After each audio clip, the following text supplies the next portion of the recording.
27th of July, an emergency involving the Mi-26, the world's largest mass-produced transport helicopter, occurred at a Russian airfield. The incident happened in the morning in Yakutsk. On the morning of the 27th of July, the helicopter cut the lighting mast with its main rotor blades, and the debris damaged the tail section.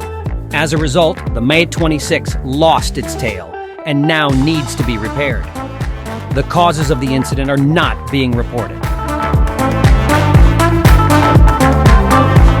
The helicopter belongs to the Federal Security Service of Russia.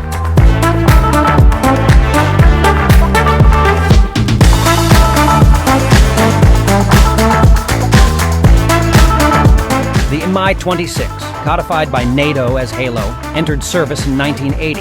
It is used in nearly 20 countries, including China, Mexico, North Korea, Kazakhstan, Algeria, India, and Venezuela.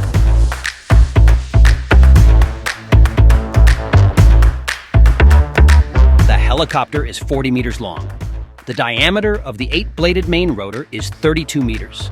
The empty Mi-26 weighs more than 28,000 kilograms and has a maximum takeoff weight of 56,000 kilograms. The helicopter is equipped with 2 engines and can reach speeds of up to 295 kilometers per h. The fuel tanks have a capacity of 12,000 liters.